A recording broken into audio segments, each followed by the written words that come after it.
Alors, la moelle, tout d'abord, on va étudier son anatomie pour mieux comprendre que la moelle spinale, c'est une grande autoroute dans laquelle vont cheminer les grandes voies de la motricité, de la sensibilité, entre autres. Ça veut dire que les lésions médulaires, dans des accidents de voiture, etc., où vous avez des fracas au niveau du rachis avec des sections de moelle, par exemple, ou des tumeurs intramédulaires, eh bien, la compréhension de tous ces syndromes qui sont liés à des traumatismes, à des tumeurs, à des accidents vasculaires, etc., on peut les comprendre parce qu'on a compris l'architecture de la moelle, l'anatomie fonctionnelle de la moelle. Donc c'est ça qui est vraiment tout à fait important. Et évidemment, qui dit moelle dit enveloppe dit liquide, et qui dit liquide dit ponction lombaire, évidemment. Donc on a les bases anatomiques de la ponction lombaire. On en parlera aussi tout à l'heure. À chaque fois, j'ai toujours relevé toutes les questions de l'examen classant national qui sont en rapport avec ce chapitre pour vous dire ce qu'on fait, c'est utile parce que on en réfère dans certaines questions de l'examen classant. Donc, la moelle spinale, c'est tout simplement la partie inférieure donc du névrax. Donc vous imaginez le tronc cérébral au-dessus et le cerveau. C'est toujours étonnant de voir une moelle spinale. Grosso modo, elle fait à peine le diamètre d'un doigt. Vous voyez, elle est vraiment très fine et elle va présenter en plus une morphologie un petit peu variée dans la mesure où il y a deux régions importantes. Je vais revenir après, qu'on appelle des renflements. Donc je vais revenir après. Ce qu'il faut retenir, c'est que la moelle, c'est de la substance grise et de la substance blanche. Parce que la moelle est dérivée du tube neural. Et le tube neural, vous vous rappelez, en embryologie, où vous avez un tube neural avec une cavité épendymère au centre, et puis, je ne sais pas si vous vous rappelez de tout ça, les lames alaires, les lames alaires et les lames fondamentales. C'est la substance grise qui va donner la motricité plus tard. Donc les noyaux moteurs ou les cornes antérieures. Et puis les lames alaires, ici, c'est la substance grise qui va donner ici les dérivés sensitifs, c'est-à-dire la corne dorsale de la moelle spinale. Bon, voilà. Et entre les deux, il y a un sillon limitant, le sillon limitant, S limitans, voilà, sillon limitant, qui va donner les dérivés végétatifs. Donc on reverra par la suite. Alors, la moelle, elle a gardé cet aspect. C'est gris à l'intérieur et c'est blanc à la surface. Et c'est la grande différence avec le cerveau.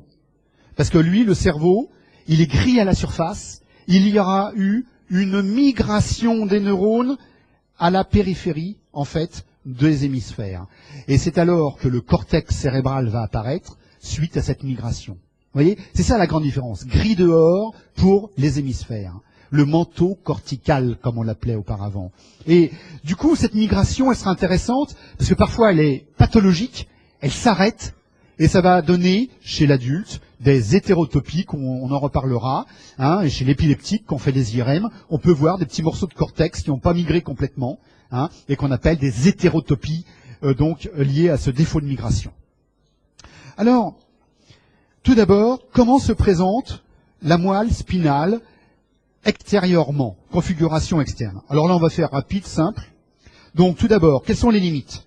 En haut, la limite avec le tronc cérébral.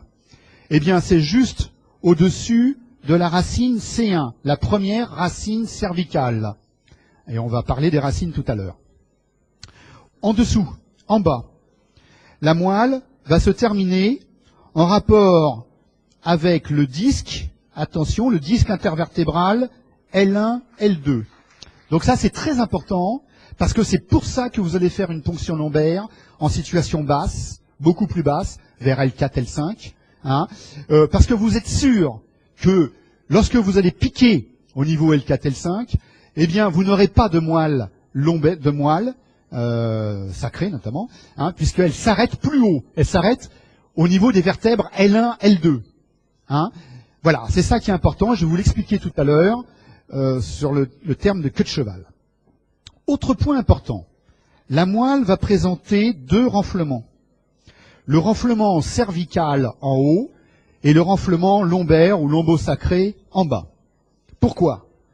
Parce que ces renflements correspondent aux zones qui innervent les membres.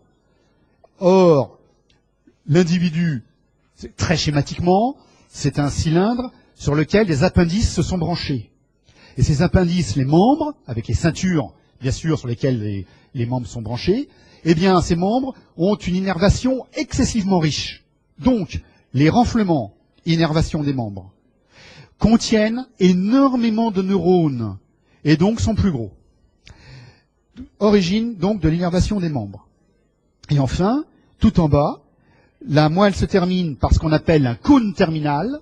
Le cône terminal, c'est de la moelle sacrée, bien sûr. C'est des segments sacrés. Et puis à la fin, un vestige de moelle sous forme du phylum terminal. Le phylum terminal qui est qu'un simple vestige. Cette moelle, à sa surface, va présenter des sillons. Ici, j'ai représenté une coupe axiale, et regardez bien, attention, tous mes dessins sont toujours orientés selon le plan de l'imagerie. C'est-à-dire que tous mes dessins seront toujours à l'envers des livres d'anatomie classique. Parce que eux, ils ont toujours présenté l'avant en bas, dans les coupes horizontales. Et ça n'a pas de sens pour vous, je pense. Parce que vous ne verrez que de l'imagerie plus tard. Les livres d'anatomie, c'est pas votre problème plus tard. Hein, bah si, un petit peu, parce que vous regarderez à nouveau. Mais vous verrez que l'imagerie. Je vous ai donc tout mis, toujours, dans le sens de l'imagerie, pour que ce soit cohérent. Donc l'avant est en haut, l'arrière est en bas du dessin. C'est une coupe axiale.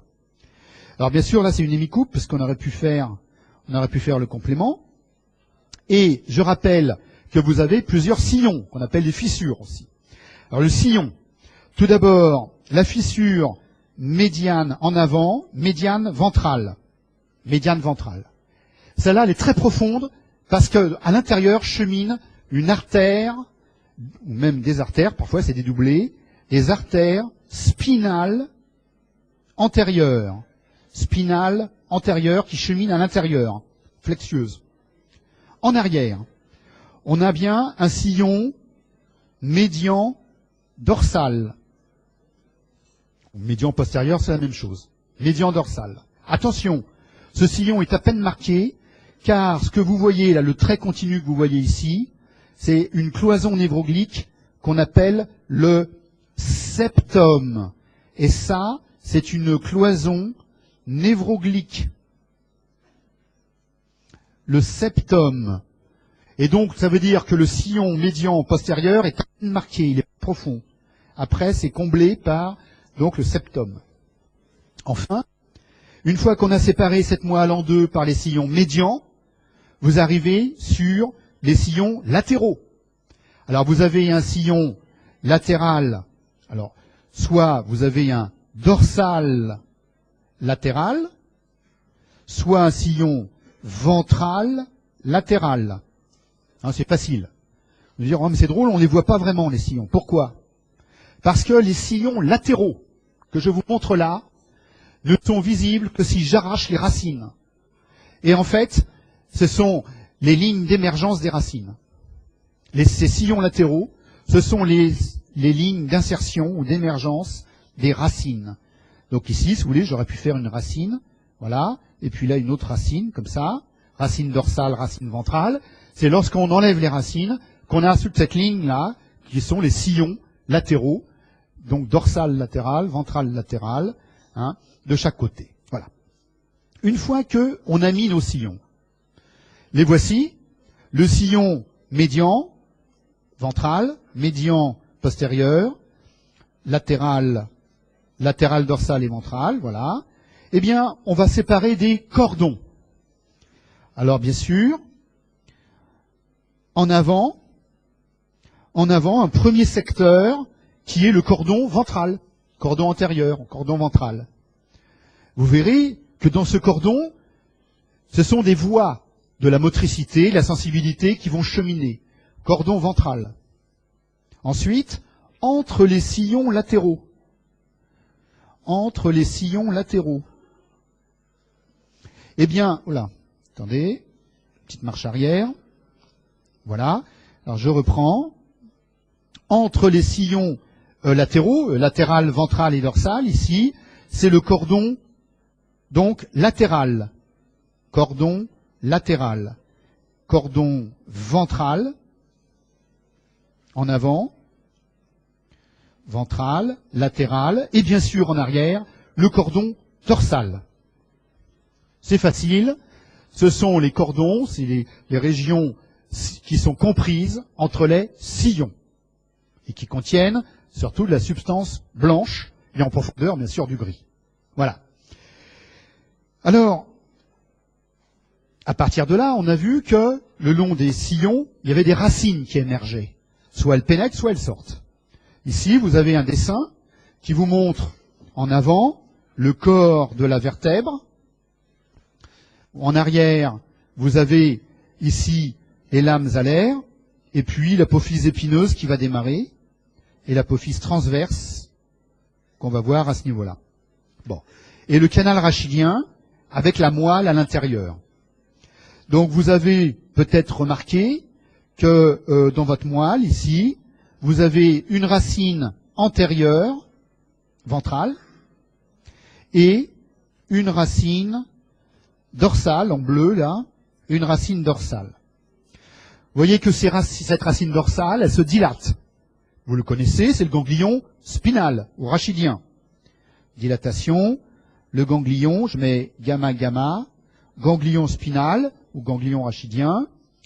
Et là, je rappelle que la racine dorsale, elle est sensitive, elle contient les nerfs sensitifs, et c'est normal, parce que les nerfs sensitifs, le premier neurone sensitif est un neurone pseudo-unipolaire,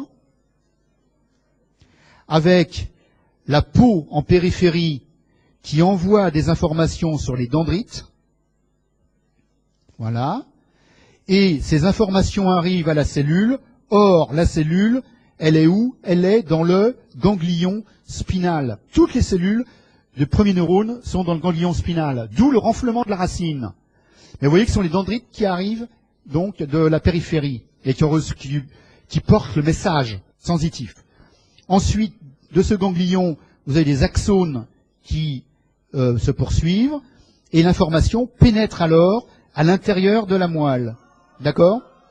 Et c'est là où elle va se dispatcher sur les relais donc qu'on étudiera ensemble bientôt. Bon, racine dorsale, elle est sensitive, racine ventrale, elle est motrice. Très important.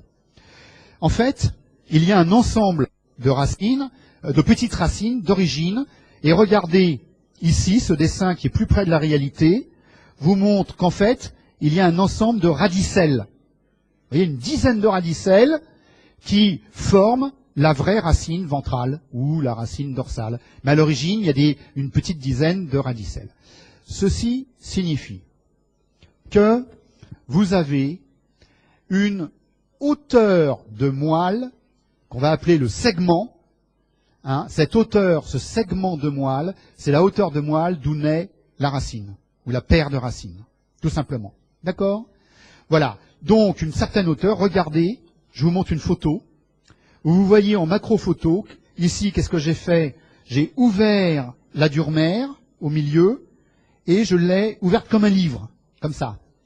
Ce qui fait que, du coup, voilà, j'enlève la dure-mère, je l'ouvre, on met les petites épingles, et on voit au milieu la moelle. Et regardez comment, par exemple ici, vous avez toutes les petites racines, je ne sais pas si vous les voyez à l'écran, mais si vous revoyez avec distance, vous verrez bien. Et là, c'est encore mieux. Regardez l'origine d'une racine dorsale ou d'une racine ventrale, elle s'étend en hauteur sur une dizaine de radicelles. Ça, cette hauteur-là, c'est le segment médulaire. Et on va ainsi parler de segments, différents segments. Alors bien sûr, vous avez le segment C8, C1, C8, 12 segments thoraciques avec 12 paires de nerfs thoraciques, 5 segments lombaires, 5 segments sacrés, et puis un ou plusieurs coccygiens. Voilà. Donc ça fait 31 minimum. Il y a des variantes, mais voilà l'essentiel. Donc ça, il faut vraiment bien le connaître. 8 segments cervicaux. C'est donc la définition que je vous ai mise au début qui est très importante. Un segment médulaire, c'est la région de la moelle qui fournit une paire de nerfs rachidiens et donc qui présente une certaine hauteur. Or, ce segment médulaire, qu'est-ce qu'il fait? Il va prendre en charge un territoire moteur et un territoire sensitif. Le territoire moteur, c'est l'ensemble des muscles qui l'innervent. C'est le myotome. Par exemple, un segment C7 va prendre des muscles extenseurs au niveau du membre supérieur. Voyez? Ensuite, il y aura un dermatome. Un dermatome. Et là, c'est l'ensemble des zones cutanées innervées par ce segment. Donc, ce sont des bandes de sensibilité de la peau, sous forme de bandes. Et donc, c'est le dermatome. Donc, ça, bien sûr, je pense que vous le savez déjà largement, mais c'est tout à fait important. Voilà. Au total, on vient de voir qu'à partir d'une moelle émergent des racines. Donc, ces racines, racines dorsales, racines ventrales, se réunissent pour former donc les nerfs rachidiens. Donc, les racines qui forment donc des nerfs rachidiens. Après fusion, les racines ventrales et racines dorsales. Ensuite, attention, les nerfs rachidiens vont présenter deux branches. Une branche postérieure que je vais laisser tomber rapidement. La branche postérieure, elle prend en charge l'innervation des régions dorsales, la région du dos. Muscles et peau, région du dos. Donc je la cite et c'est fini. Par contre, la branche antérieure des nerfs rachidiens, la branche antérieure, elle est très importante parce que au niveau des renflements, cette branche antérieure va fournir toute l'innervation des membres. Et on va voir comment. Alors ces branches antérieures, voilà ce qu'elles vont faire. C'est le deuxième, ici, c'est le deuxième niveau. Après le niveau des racines. Là, c'est le niveau des racines. Maintenant, j'arrive au niveau des plexus. Eh bien, ici, voilà. Eh bien, il existe, à ce moment, une redistribution des fibres, des racines. Donc, une véritable redistribution des fibres. Regardez, on voit qu'il va y avoir, par exemple, dans le plexus cervical, C5, T1, vous aurez des fibres de C5 et de C6 qui vont se réunir et qui vont participer donc à un composant du plexus. Donc c'est comme une gare de triage. C'est ici le niveau plexique. Alors, cela signifie que au niveau plexique, il y a des fibres d'origine radiculaire variées, multiples. Par exemple, dans la partie supérieure du plexus, on aura des fibres de C5, de C6, peut-être un petit peu de C4 éventuellement, mais et on va avoir des pathologies plexiques supérieures, moyennes et inférieures, du coup, qui seront plus complexes que des pathologies radiculaires. C'est une racine de lésée, c'est le territoire de la racine, le territoire musculaire et le territoire sensitif de la racine, sous forme de bande qu'on connaît bien. Vous connaissez tous la sciatique. Là, ça, c'est vraiment une pathologie radiculaire. Par contre, la pathologie plexique est plus large, puisque dans le plexus, on a déjà des fibres qui viennent de plusieurs racines. Plus compliqué. Et c'est ça que, vraiment, je voulais vous faire comprendre, c'est la notion de systématisation, où on part des racines, où là c'est pur, on a donc des fibres radiculaires qui ont un territoire, alors qu'au niveau plexique, on a déjà plusieurs fibres radiculaires qui se rejoignent, et on a une redistribution. D'accord? Eh bien, toutes ces régions plexiques, qu'elles soient cervicales ou qu'elles soient lombaires, vont fournir des branches collatérales et terminales, et qu'on appelle, cette fois-ci, des troncs nerveux. Alors, les troncs nerveux, ce sont les nerfs que vous connaissez. Donc, le troisième étage, c'est à partir des plexus, vont naître les nerfs, le nerf médian, le nerf radial, etc. Eh bien, ici, on est à un autre étage avec une nouvelle systématisation de nerfs périphériques. Une atteinte plexique n'a pas la même topographie que l'atteinte d'un nerf médian ou d'un nerf radial, évidemment, qui est plus restreinte. Et c'est ça que je voulais vous faire passer. Après, une fois qu'on a appris la topographie sensitive d'un nerf ou la topographie sensitive d'une racine, en examinant le patient, vous aurez une idée sur ce trajet, cette topographie, en disant attention, ça me paraît beaucoup plus radiculaire, ou ça, au contraire, c'est tronculaire. Parce que vous savez, vous connaissez les territoires sensitifs, ou bien des nerfs, ou bien des racines, ou bien des plexus. Et donc, c'est vrai que ce n'est pas facile. Alors, autre point important, c'est la terminaison de la moelle, donc au niveau du cône terminal. Qu'est-ce qui va se passer? Au cours du développement, vous avez la longueur du rachis est égale à la longueur de la moelle. Donc au tout début, vous avez une égalité entre le rachis qui est en train de se former, les vertèbres qui se forment, avec le canal rachidien, et à l'intérieur, la moelle qui est en train de se développer. Mais très rapidement, la hauteur... Alors, ça c'est le premier point. Le deuxième point qui est important, c'est que le nombre de segments médulaires est égal au nombre de vertèbres, toujours, sauf au niveau cervical où, vous savez, le crâne pourrait être considéré comme une vertèbre, si vous voulez, à ce moment ça marcherait. Bon, enfin c'est pas grave, mais il y a une vertèbre de moins, si vous voulez, en quelque sorte, parce qu'on s'arrête à C7, alors qu'il y a 8 segments cervicaux. Bon. Eh bien, quand on sait ça, on s'aperçoit que il existe une croissance différentielle entre le rachis qui prend une extension en longueur importante et une moelle qui s'étend moins. Alors que le nombre de segments est égal au nombre de vertèbres, à une près. Qu'est-ce qui va se passer? Chaque racine qui sort, elle va sortir par le trou de conjugaison, le foramen intervertébral. J'ai dû le mettre quelque part, voilà, regardez. Chaque racine doit sortir normalement par un foramen intervertébral, c'est-à-dire entre deux pédicules. Vous vous rappelez, les pédicules vertébraux. Bon.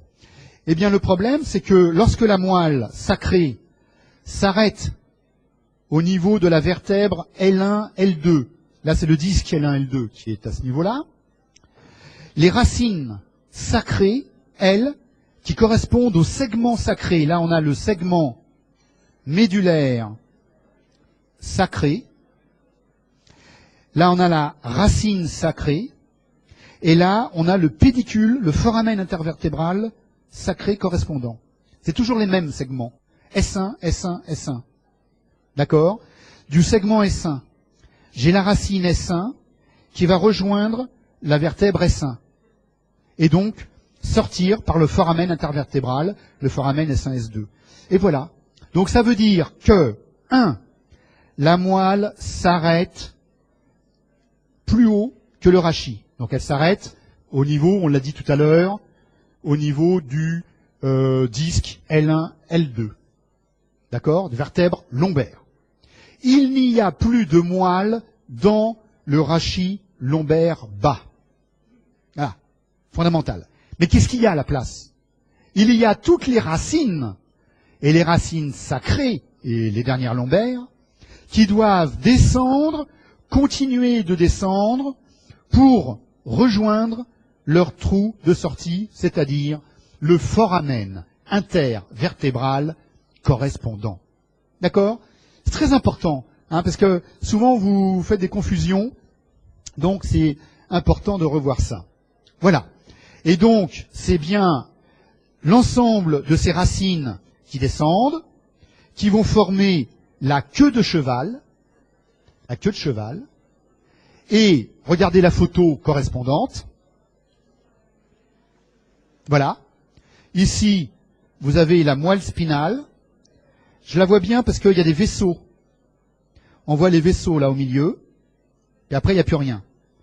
Et alors en dessous, ce ne sont que des racines qui sont en train de descendre pour chercher leur trou de conjugaison, leur foramen intervertébral correspondant. Et regardez, on en voit une ici qui est en train de sortir, on en voit une autre ici qui est en train de sortir, etc.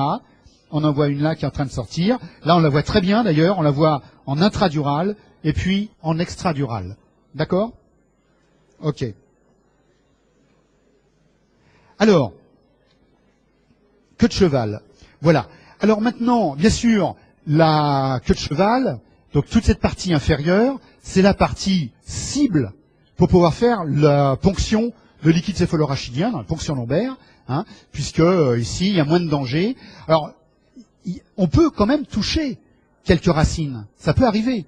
Au moment où on perce la dure mère, on arrive, on traverse l'arachnoïde, hein, et puis là, on arrive dans ce cul-de-sac dural avec toutes les racines que je vais vous montrer en IRM. Et à ce moment-là, on peut légèrement titiller une racine et le patient va vous le dire.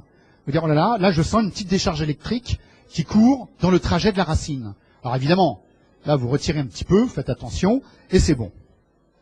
Maintenant, regardons à l'intérieur, la configuration interne. Alors, la substance grise,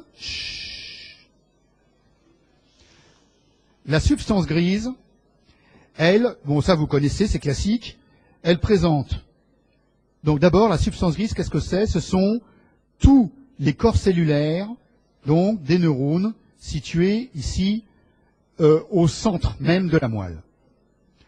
Elle présente tout d'abord une corne ventrale, en avant. La corne ventrale, elle est motrice, parce qu'elle contient les motoneurones. Ensuite, vous avez une corne dorsale. Elle est sensitive, puisqu'elle va recevoir ici les voies sensitives. Les voies sensitives. Donc très important, lorsque vous aurez par exemple une ischémie de la moelle antérieure, vous aurez une paralysie bilatérale, donc une paraplégie complète, hein, si c'est au niveau lombaire. Vous aurez donc ici toutes les deux cornes ventrales qui sont les parties motrices pour le territoire donc de cette ischémie. Latéralement, au niveau thoraco-lombaire, vous avez une corne latérale, c'est surtout au niveau thoracique. Corne latérale, elle est végétative. Et dans le système nerveux végétatif, elle est sympathique. Voilà. À l'opposé du parasympathique, hein, qui est situé au-dessus et en dessous. Bon.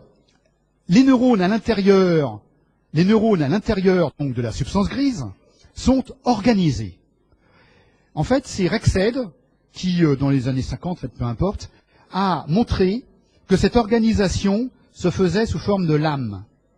Alors ça va être vrai au niveau de la corne dorsale. Regardez ici, vous avez en histologie une coupe horizontale de la moelle, où vous trouvez en arrière la corne dorsale et en avant la corne ventrale.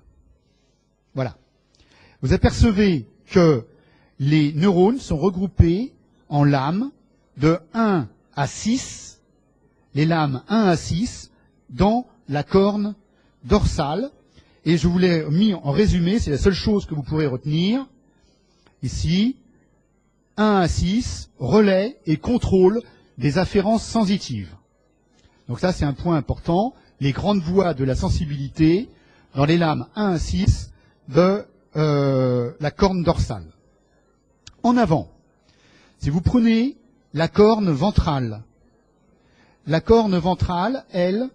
présente une lame qui est la lame 9. Alors, en fait, ça marche pas du tout, cette classification dans la lame ventrale, parce que c'est pas une lame, et les motoneurones dans la corne antérieure sont organisés sous forme de colonnes. Et vous avez, à chaque colonne, correspond l'innervation d'un muscle. Vous avez par exemple la colonne des motoneurones du biceps, la colonne des motoneurones du triceps, etc. Et voici ici la coupe d'une colonne une colonne de la lame 9. Et vous voyez que ce sont des colonnes de motoneurones, hein, des colonnes de motoneurones qui sont bien réparties tout le long de la moelle. Enfin, il nous reste une zone intermédiaire, voilà, toute la zone intermédiaire qu'on appelle la lame 7 et 8. Alors là, pardon, 7 et 8, voilà, où là, vous avez beaucoup d'interneurones qui contrôlent l'activité de cette moelle. C'est en quelque sorte la substance réticulée de la moelle spinale. C'est un peu l'équivalent. Donc 7 et 8 qui contient des interneurones qui contrôlent l'activité de la moelle. Voilà. La lame 10, elle est végétative. Alors, les rapports osseux, ça, je crois qu'on va faire vite parce que vous connaissez, il n'y a pas de souci. Vous vous rappelez tous quand même, je préfère le rappeler rapidement, une vertèbre avec en avant son corps. Latéralement, vous vous rappelez, là c'est les pédicules, d'accord, les apophyses transverses, l'apophyse épineuse en arrière, c'est juste un petit rappel, hein. Le canal rachidien, enfin le trou rachidien et le canal c'est l'ensemble, voilà, et puis vous avez les lames, vous avez donc des lames ici, et puis des apophyses articulaires supérieures et inférieures qu'on ne voit pas.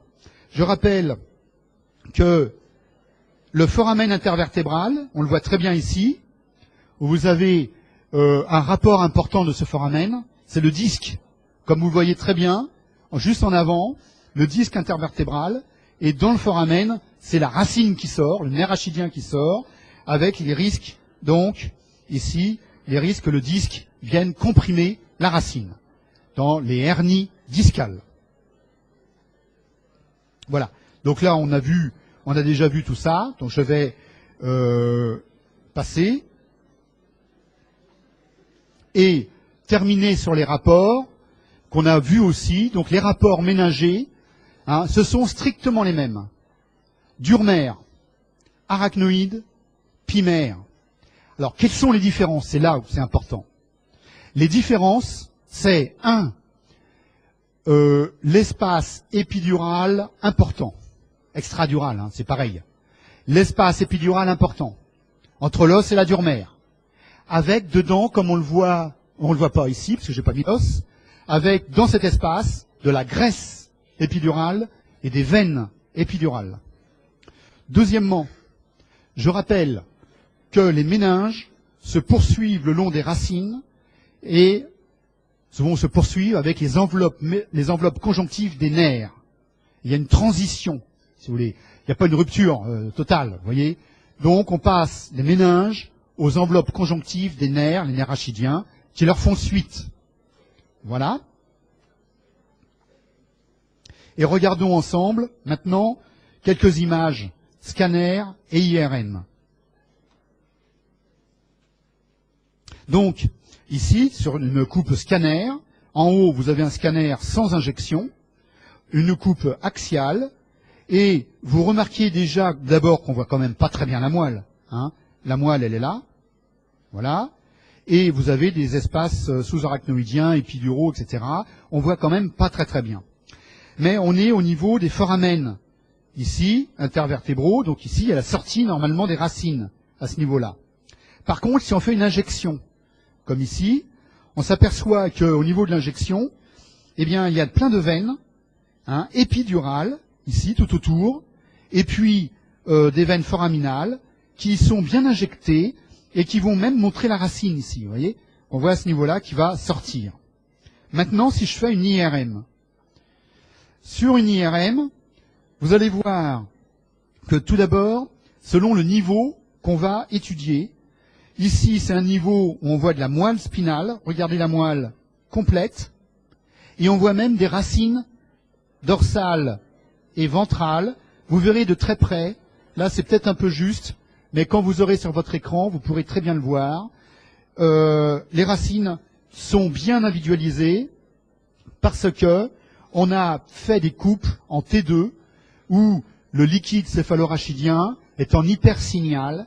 Et donc, les racines sont en hyposignal. C'est donc à l'inverse. Voyez. Maintenant, si je fais une coupe au niveau de la queue de cheval, regardez, c'est intéressant. Là, j'ai le corps vertébral. Là, j'ai les lames vertébrales, l'apophyse épineuse, et surtout, chez un patient qui est couché, le liquide tout blanc, ici, hypersignal, et comme il est couché sur le dos, on voit toutes les racines qui tombent vers le dos, en dorsale. Et là, vous avez que les racines de la queue de cheval qui sont parfaitement individualisées dans le cul-de-sac dural. D'accord? Dans le sac dural. Voilà. Maintenant, si vous regardez en coupe sagittale,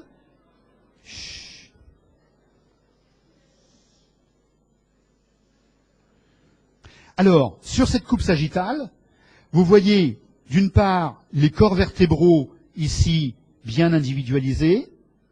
Vous voyez un petit peu les apophyses épineuses. Et dans le canal rachidien, vous voyez que le liquide est en hyposignal, très foncé. Et au milieu, avec un peu plus de signal, vous voyez la moelle spinale. Si maintenant, je fais une pondération en T2, où le liquide est en hypersignal, à ce moment-là, regardez, la moelle se dessine encore mieux à l'intérieur, puisqu'elle est cernée par un hypersignal en avant et en arrière, qui permet de bien individualiser son contour. Ça, c'est en T2. Maintenant, on peut examiner au niveau de la queue de cheval, ici. Eh bien, vous voyez que la moelle, ici, c'est la moelle basse, la moelle sacrée, qui se termine au niveau des vertèbres lombaires, L1, L2. Ici, la moelle sacrée. Et toutes les racines, on les devine un petit peu ici, qui sont en train de descendre dans le bas de la moelle lombaire, et puis vers le sacrum, eh bien, c'est la queue de cheval qui redescend ici, et une ponction lombaire pourra être faite ici sans danger, puisqu'on est largement en dessous de la moelle spinale.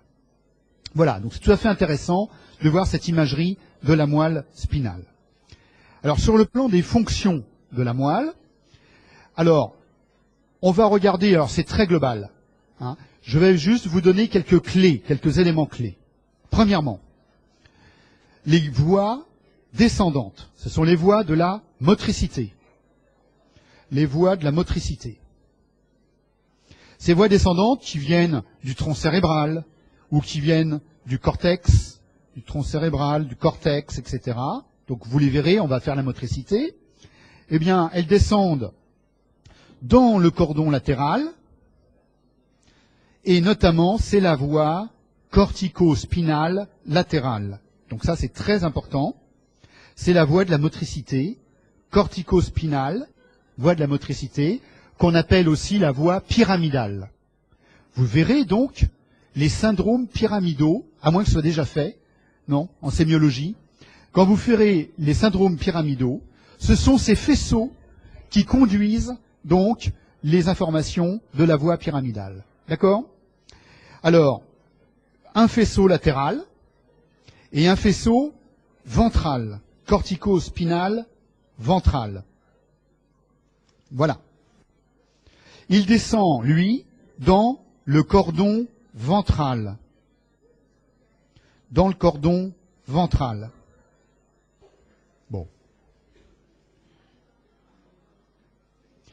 Le cordon ventral contient la voie cortico-spinale ventrale et pour la voie latérale, dans le cordon latéral, c'est assez facile. Alors, vous voyez bien que en cas d'émissection de la moelle, donc tout le cordon latéral et le cordon ventral vont être sectionnés. En cas d'émissection, on va donc bien avoir une hémiplégie ou une monoplégie. Tout dépendra si l'hémisection est haute ou c'est plus basse. Donc ça prend le membre sup et le membre inf. Mais ça sera de quel côté? Ça sera homolatéral, puisque ces voies ici qui descendent, je vais effacer, ces voies qui descendent ici, vont au fur et à mesure, vous voyez les colonnes de motoneurones que j'ai indiquées là ici, hein, vont au fur et à mesure qu'elles descendent, vont se terminer sur les colonnes de motoneurones qu'elles commandent. Donc, lorsque vous allez avoir une section ici de la voie, toutes les colonnes de motoneurones situées sous la section ne sont plus commandées par ces voies qui sont les voies pyramidales, et donc on aura du même côté, on aura effectivement une paralysie, hein, et un syndrome pyramidal avec une paralysie en hémi ou monoplégie selon le niveau. Les autres voies, je vous en parle pas, c'est beaucoup trop compliqué, mais c'est pour vous dire qu'il y a beaucoup d'autres voies qui descendent, contrôler cette motricité. Alors maintenant, il y a aussi des voies ascendantes. Autant tout à l'heure, on a vu que c'était le cordon ventral et le cordon latéral qui fournissaient de la motricité. Et bien maintenant, dans le cordon dorsal, en arrière, c'est toute la sensibilité qui remonte. Voilà les grandes idées qu'il faut retenir. Le cordon dorsal, ici, le voici, et vous avez toute la sensibilité fine. Et on verra là, ce qu'on appelle la sensibilité épicritique, notamment. On verra ce système très bientôt. Donc là encore, des grands troubles de la sensibilité lorsqu'on a une atteinte des cordons dorsaux. Je voudrais déjà vous signaler que toutes les voies dont je vous parle et dont je vous parlerai plus tard, elles sont toujours croisées. C'est-à-dire que là, la motricité qui part de l'hémisphère gauche, voilà, eh bien, va aller commander l'hémicorps droit. Que la sensibilité est croisée. C'est-à-dire que les informations qui viennent de l'hémicorps gauche arrivent à l'hémisphère droit. Et que nous, notre problème, et ça ce sera les cours que je vous ferai sur les fonctions, c'est de savoir où est le croisement. Parce que selon que la lésion elle est en dessous du croisement ou au-dessus du croisement, évidemment la clinique ne sera pas du même côté. Les déficits ne seront pas situés du même côté. Alors quels sont les autres faisceaux qui montent en dehors du cordon dorsal? Eh bien, c'est un grand faisceau qu'on appelle antérolatéral, parce que ce faisceau antérolatéral chemine dans le cordon antérieur et dans le cordon latéral, comme on le voit ici. Alors, ce faisceau antérolatéral, c'est la terminologie anglo-saxonne, le faisceau antérolatéral, on l'appelle, moi je l'appellerais aussi spinothalamique, c'est la voie de la douleur et de la température. Voie de la douleur et de la température, et puis d'un tact assez grossier, assez diffus, qui va permettre de localiser la douleur. Voilà donc ces grands systèmes ascendants. Vous comprenez donc que lorsque j'ai une hémisection de la moelle, non seulement je vais avoir une hémiplégie du même côté que la section, mais je vais avoir, par exemple, ici, aussi un déficit sensitif, sur un mode fin, par atteinte des cordons postérieurs. Et vous verrez que l'atteinte de la douleur, elle est croisée, parce que les voies croisent quand elles rentrent dans la moelle. Mais ça, on verra après. Voilà. Enfin, un petit mot sur la vascularisation. Là encore, je vais résumer en vous donnant les idées essentielles.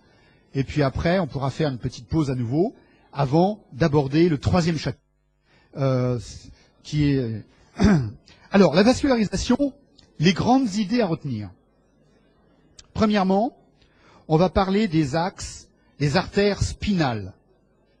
Et ce sont les artères spinales, donc antérieures, et puis postérieures ou postérolatérales, postérieures, on peut appeler aussi postérolatérales, qui vont vasculariser la moelle.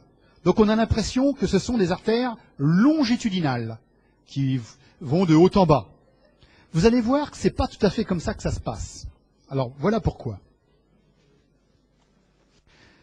Lorsque je regarde une moelle spinale, je m'aperçois d'abord qu'elle présente un aspect segmenté. Segment, C1, C2, C3, etc. Chaque segment est une paire de racines. Et en fait, ces racines et ces segments, ils ont besoin d'être vascularisés. Donc on a des artères radiculaires qui vont déjà vasculariser les racines. Regardez en bas. Vous voyez ici que toute racine a au moins une artère radiculaire. Effectivement, cette artère ici, radiculaire, elle ne vascularise que la racine. Elle ne vascularise pas la moelle. Pourquoi? Parce qu'il y a eu un moment dans l'évolution où leur territoire s'est amoindri et il ne va rester que quelques artères, 6 à 8, qui seront radiculo-médulaires. Les voici.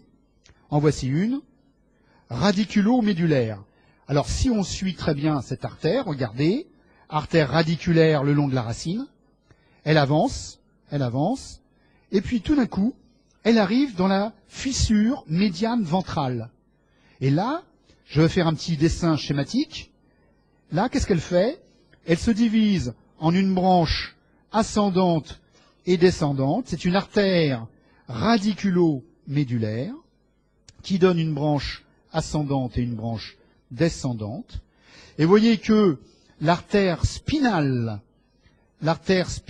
antérieure, donc cette artère qui est là, n'est que l'anastomose des branches ascendantes et descendantes de ces artères radiculo-médulaires.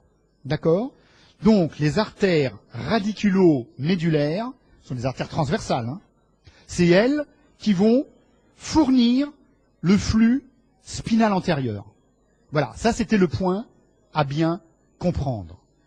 Parce qu'elles se divisent en branches ascendantes et descendantes qui vont former, du coup, l'artère spinale. Alors, l'artère spinale, qu'elle soit antérieure ou postérieure, postérolatérale, bon, c'est pareil, en arrière, c'est exactement la même chose, hein, sauf qu'en arrière, la segmentation est mieux, il y en a plus. Hein, en avant, il y en a 6 à 8 seulement. En arrière, il peut y en avoir une vingtaine, sans problème. Vous voyez? Voilà. Donc, une vascularisation longitudinale avec des apports transversaux, artères radiculo-médulaires. Ensuite, on s'aperçoit que entre ces artères spinales, alors on a ici une spinale postérieure, spinale antérieure, entre ces artères, il existe un réseau coronaire périmédulaire. Voilà, le réseau coronaire périmédulaire, et ce sont ces artères qui anastomosent les artères spinales entre elles, comme ici. Véritable cercle artériel, réseau coronaire périmédulaire, donc il est bien situé entre les artères spinales antérieures et postérieures. Donc il réunit les artères spinales, ce réseau coronaire. Et bien là, vous avez un schéma très global et complet des principes de vascularisation. Des radiculomédulaires qui rentrent latéralement, ensuite elles se divisent en branches qui montent et qui descendent, et qui forment ces grands axes spinaux, antérieurs et postérolatéraux. Et à partir de là, une vascularisation interne. Alors là, je vais passer. Voilà, pardon. Une vascularisation interne. Alors, les territoires internes sont importants. Premièrement, quel est le territoire de la spinale antérieure? La spinale antérieure que vous voyez ici, c'est excessivement important, va prendre tout la corne ventrale, une grande partie du cordon ventral, corne et cordon ventral, jusqu'à la base de la corne dorsale. Donc vous voyez, c'est quasiment les 4/5 antérieurs de la moelle. Et quand on y réfléchit bien, le cœur de ce territoire, qu'est-ce que c'est? Ce sont les cornes ventrales. Et dans ces cornes ventrales, on a les colonnes de motoneurones. En cas d'ischémie antérieure, vous aurez alors carrément une paralysie complète qui est liée donc à l'atteinte de tous les motoneurones des cornes antérieures, donc de la moelle. Donc voilà le territoire spinal antérieur avec son territoire moteur excessivement important. Maintenant, quand vous regardez le territoire spinal postérieur, vous voyez qu'il comprend essentiellement les cornes dorsales et les cordons dorsaux. C'est-à-dire, c'est un territoire très sensitif, car on a vu que les cordons dorsaux véhiculaient les voies de la sensibilité, et la corne dorsale représente les relais et les contrôles des voies de la sensibilité, notamment de la douleur. D'accord? Donc, et c'est beaucoup moins fréquent d'avoir donc des ischémies dans ce territoire spinal postérieur. Enfin, le réseau coronaire qui est tout autour, ce petit réseau coronaire, il prend en charge, alors là c'est moins important, la périphérie de la moelle. C'est tout, les petites artères. Regardez, on voit bien ici ces petites branches qui vascularisent la périphérie, la substance blanche, les cordons. Voilà. Au total, cette vascularisation va pouvoir être résumée en 3 territoires. Et ça, sur le plan clinique, c'est extrêmement important. Chut. Pourquoi 3 territoires? Parce que, en fait, vous avez les 2 territoires les plus importants, qui sont les territoires des renflements. Donc, 2 territoires vitaux, le territoire supérieur, cervico-dorsal, et le territoire inférieur, qui est lombosacré, ce sont les territoires qui, en fait, commandent l'innervation des membres. Donc, c'est tout à fait fondamental.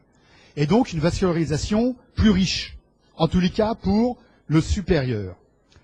Alors, vous voyez, là, j'ai vraiment résumé, parce que c'est assez complexe, mais très globalement, le territoire supérieur, qui vascularise le renflement cervical, est issu des artères vertébrales et des artères du cou.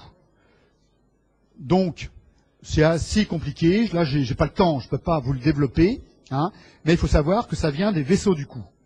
Et il est très riche. Ensuite, le territoire moyen. La moelle thoracique, cette moelle thoracique, elle est pauvre. Elle comprend beaucoup moins de neurones, et son rôle, c'est juste l'innervation du thorax, les muscles respiratoires, etc. Enfin, vous voyez, les muscles intercostaux, etc. Donc, c'est quand même assez faible. Eh bien, ce territoire, il est beaucoup plus pauvre sur le plan vasculaire, territoire moyen. Et ce sont des artères, 1 ou 2 artères intercostales qui vont s'en charger. Et je termine par le territoire inférieur. Et là, c'est malheureusement une seule artère principale, l'artère d'Adamkiewicz, que je vous ai indiqué ici. Et cette artère, souvent, elle est unique.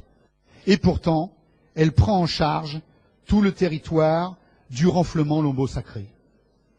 C'est-à-dire les 4/5 antérieurs. Hein. Ça, c'est le spinal antérieur. Hein. C'est le territoire spinal antérieur. Adamkiewicz. Et donc, en cas de lésion, qu'elle soit chirurgicale, donc il faut vraiment l'éviter, c'est très important, de cette artère, ou l'ischémie de cette artère, c'est la paraplégie complète, puisque c'est les 2 cornes ventrales des régions lombaires qui sont ici vascularisées. Artère d'Adamkiewicz, dans le territoire lombosacré. D'accord? Voilà. Alors, là-dessus, je vais arrêter là et faire à nouveau une petite pause, pas trop longue, hein.